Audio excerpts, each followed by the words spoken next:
We are joined by Kaitlyn Vu and Dr. O'Neill to share their story about Dana-Farber. And Kaitlyn, thank you for coming in this morning. Thank you for having me. What did I see? You're about to be a freshman in high school? Yes, actually, yeah. I'm going into high school this September. Where are you going? North Quincy High School. All right. Are you nervous? Nervous would be a word to, yeah. A word to describe it? Yeah. A word to describe it. I think one of the things that I have learned over the last couple of weeks is about oftentimes about how incredible the relationship becomes between the patient and the doctor at Dana-Farber. Yeah. And I wanted you to maybe tell everybody who is thinking about giving or has given a little bit about that relationship with you and Dr. O'Neill.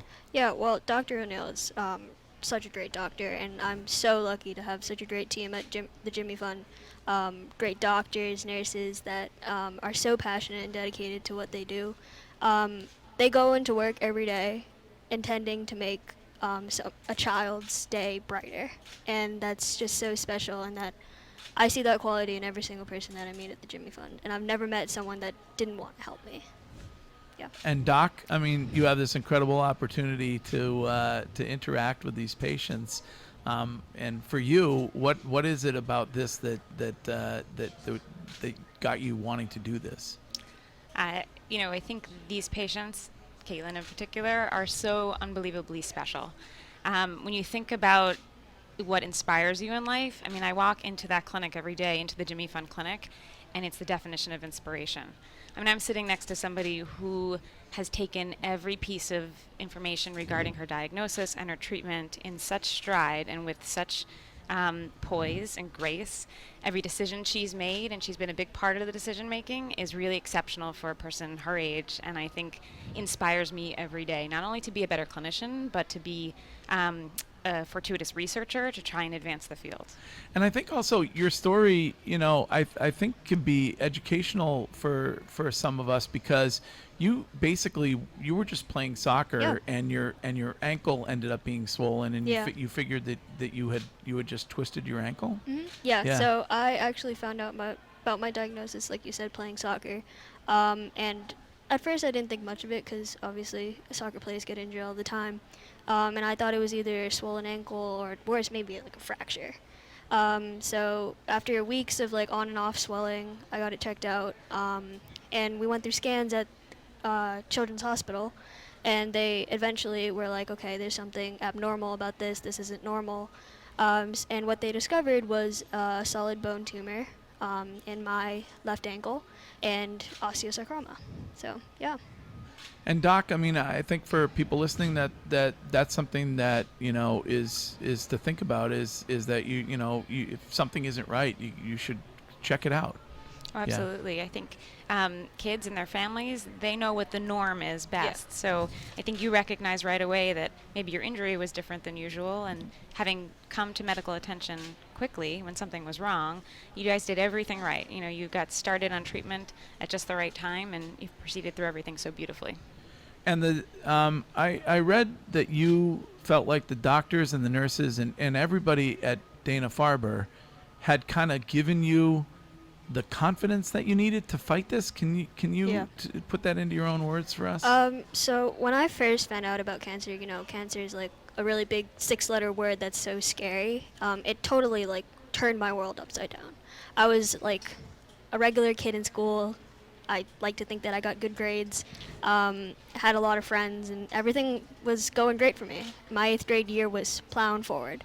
But when I found out about my diagnosis, I started to worry about kind of how like people would see me, and especially after my surgery, like not everyone understands like losing a foot.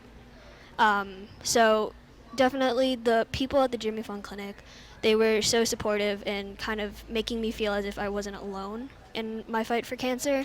And that's a big part because aside from being physically well and them trying to improve my health, it was also improving my mental state and kind of supporting me throughout my journey. Well, we see you as incredible. You're advanced beyond your years, I think. Thank you. And so I'm not sure that I would have the same courage. So we really admire it. Thank I think you. we really admire it. When it comes to Dana-Farber, Doc, there's is always a need for the dollars that are being donated, and you guys are every day trying to figure new ways to treat and new ways to research. Absolutely. Yeah. I'm the clinical director of the Pediatric Solid Tumor Program, and we see a breadth of diagnoses, many of which are extraordinarily challenging to treat and to cure. And cure is, of course, always our goal. But when I look back to where we were decades ago and compare it to now, and I look at the technological and research advances we've made, because we're so unbelievably lucky and resourced, we have a clinician that specializes in each and every solid tumor diagnosis. We have a corresponding physician in the laboratory or a PhD in the laboratory doing research on each and every disease. And those two pair together to really create advances in the field, and we can't do that without adequate funding.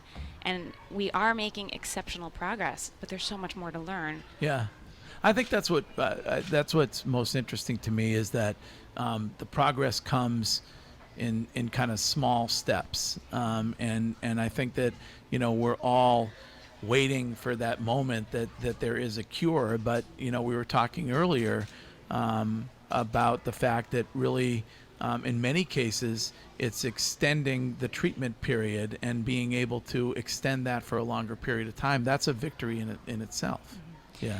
But I do think we're on the horizon of pretty exceptional advances in cancer therapy. Between genomic profiling of disease, immunotherapy, there are so many advances on the horizon, but there's so much more research to be done within those realms. And that's why we absolutely need the support, because we're curing more and more children, more and more individuals with cancer than we ever have before. Kaitlyn, how many days of summer vacation do you have left? I don't know. I haven't been counting. That's a good question. All right. Well, I hope you get the most out of them. Thank you. And I thank you very much for coming here and telling your story. Thank you for having us.